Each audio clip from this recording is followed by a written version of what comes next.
And here it is. Operation Warp Speed Vaccine Distribution Process. Your benevolent federal government has come up with a program through the Department of Defense, the Department of Health and Human Services. They've got a little badge called Operation Warp Speed. And one thing right off the bat I noticed, they have 13 stars, 13 of the upside down Baphomet stars or whatever. Probably some more symbology in the cube. This is not what that video is about, so I'm going to leave it there. But I'm sure somebody will make a cool video about it, and if you find one, drop it in the links below. Make a comment or something so we can all go watch this stuff, because it's cracking me up. And there is a wrong page. Dang it. Okay. From the factory to the front lines, the Operation Warp Speed strategy for distributing a COVID-19 vaccine. And this is long, and it's boring. There's 11 pages. I read most of it. And there's always a nugget in all this stuff. Before we cover the nugget, and the nugget in the next page, if you've ever worked for a large corporation, their human resources and their manuals are just retarded. They're written like for the lowest common denominator of society. And even those people are smarter than the way they write this stuff. If you happen onto these, and I'll leave a couple of links if you want to read them, they are ridiculous, completely stupid. So there's one thing.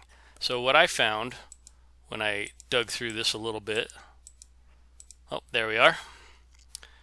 Communications. Strategic communications and public messaging are critical to ensure maximum acceptance of vaccines, requiring a saturation of messaging across the national media.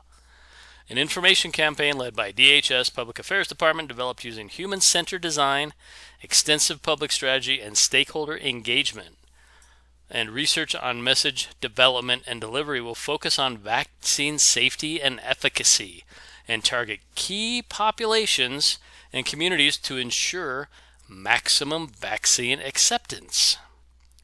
What is required to support vaccine distribution, administration, and monitoring, as well as promote vaccine uptake, vaccine confidence, and reporting of adverse events? A successful vaccination program requires engaging a nationwide network of partners.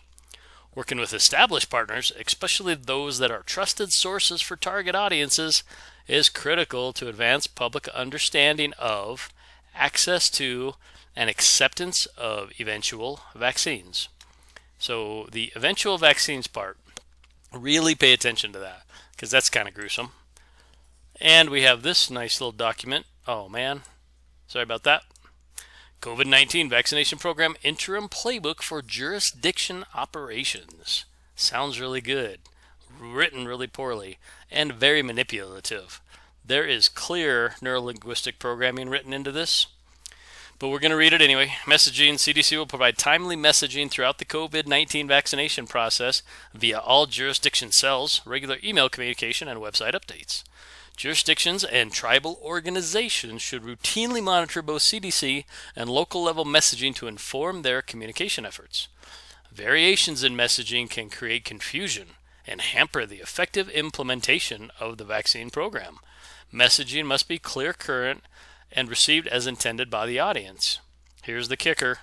Monitoring social media can be helpful in assessing message delivery and reception and dispelling inaccurate information. So if the government didn't tell you, it's got to be inaccurate. So this right there, that's propaganda 101. And they're doing it, and it's coming. So if you haven't drawn your vaccine line in the sand, you might want to look into that.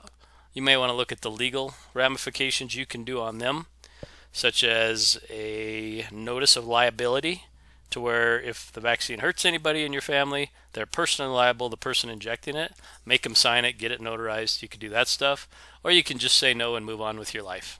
P.S. Don't wear the mask. Thank you for watching, and appreciate your comments.